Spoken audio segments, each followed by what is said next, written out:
Over the past couple years, if you've been following gun-related issues, Second Amendment-related issues, the new guns that are coming out, the gun bans that are happening, the ammo shortage, if you just look at all of it, it's been a wild ride and they all affect each other.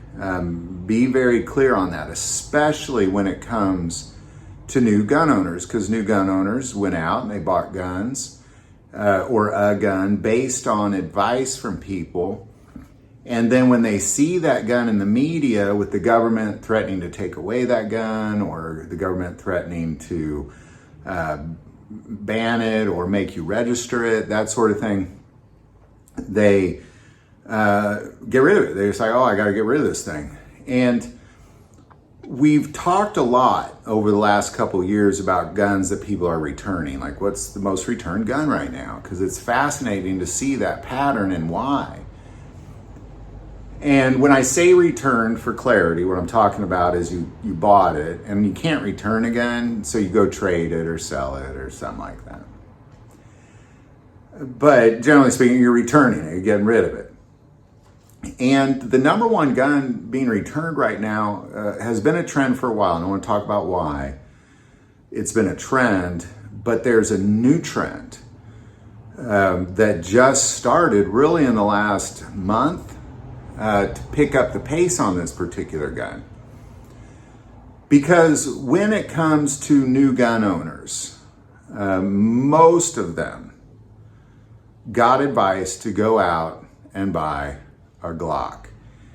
And they did. They took that advice and they went out and bought a Glock. And a lot of them at first, there was this pattern of not realizing it didn't have a manual safety, that it had that Glock safety trigger, that they just kind of like, oh wait, I didn't know it did all this. So there was a massive return for a while between 2020 and 2022, really into 2023, just people second guessing their purchase because they don't understand guns. Now, I don't necessarily have a problem with that. I'm just saying new gun owners, that's what happened. Is they went out and bought a bunch of Glocks, and then many of them returned those thinking this isn't the gun for me. And it was also the number one returned handgun for a long time because it was the number one most purchased handgun. So just numbers alone, you know, whether you had a problem with it or not, if they sell 1 million Glocks and 100,000 of the other ones, well, there's going to be more people returning the Glocks just because of the numbers alone.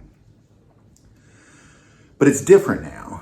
There's a new thing that has happened in the last month that is actually, because there was kind of a slowdown of Glock returns for a while, and then it picked up. And the reason it picked up is because the government has threatened parts or said they're arresting people that have certain Glock parts, like the Glock switch. Now, we saw this same thing happen with AR pistols when all of a sudden the ATF said you can't have a pistol brace on it anymore. People just got rid of the gun itself. They thought, well, no, I don't want to be in trouble, so I'm just getting rid of the gun. And the AR pistol was the number one return gun for a while there too. But it had nothing to do with the gun. It had to do with aftermarket parts. And that's really the problem with the Glock right now is people don't quite understand it. And that's kind of why I'm making this video, is kind of like making an alert. Hey, your Glock doesn't have a Glock switch in it. You got to go buy one of those and put it in. And I know this may sound stupid, but that's why people are getting rid of it, is because they think that the Glock is now a gun being threatened. Now, to some degree it is. And even recently with the ghost gun case in the Supreme Court, what we saw there was that it really had to do, if the gun can easily fit aftermarket parts, then they're responsible for changing the gun. Now, I'll give you an example of that. So I used to, when I first got out of college, I studied science. My very first job out of college was I was a scientific analyst for tobacco companies. So I know a lot about the tobacco industry for some strange reason. But that was my first job. And what I noticed was that all of the cigarette companies around the world, they rolled it in a paper that would burn quickly. And that's so you go through more cigarettes. Problem with that was when people would fall asleep with their cigarette, it'd keep burning. It wouldn't go out, and then they'd burn their house down, get severe medical issues, and then they'd sue them. So there was a company in France that designed what they call banded rolling paper, where as you quit smoking, it just goes out. So I believe it was Lorillard was the first to pick that up, but because it was kind of like, now the courts know you know, if that makes sense. So now that they know you better roll all your cigarettes in it. So if I was, for example, a different cigarette company, and I did not do that, well, now I'm liable because I knew it might burn your house down. Hopefully that makes sense. So when you put that with the Glock, what the Supreme Court has ultimately said, not necessarily about Glock, but just about guns as a whole, was once you know that you can do this thing with it, that you're gonna have to modify it. Otherwise, you're knowingly doing this thing, and then it becomes a problem. So I think when people kind of put those two things together, they just think, oh, I got to get rid of my Glock. You do not have to get rid of your Glock, nor did you have to get rid of your AR pistol. And I like making these videos because I just want to encourage you, stop it. Don't get rid of your Glock because of that. It's a foolish thing. Makes no sense. And I understand the logic behind it, but if you look at historical context of what's happened with gun bans, you're never going to lose your gun. You're not going to lose your gun. The only way you're going to lose it is if you get rid of it.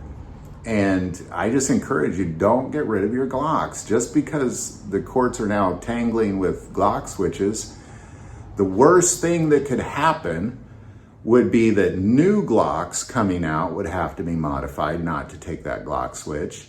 And I believe Glock is going to be faced with that decision. Well, I think they're faced with it right now, actually. Is actually modifying their Glocks so they can't take the switch anymore. You'd have to make a new switch at that point. So in the end, nothing's going to happen to your Glock. I mean, just don't put a Glock switch in it. That's all I tell you. You don't have nothing to worry about. It didn't come with one, so you don't have to get rid of it because the government's starting to really tangle with Glock switches. So there you go. Love to hear your insight on that, but generally speaking, keep your Glocks. Don't get rid of your Glocks. That's foolish. Keep your ARs, keep your AR pistols, all that stuff. But any thoughts or insight, put it below. Do want to take a moment, so most who watch this channel, hey, they're not subscribers, click that subscribe button. Greatly increases the algorithm and our ability to get these messages out. That link is below. But the most important part of this channel, we take prayer requests. So please don't ever hesitate to send that in.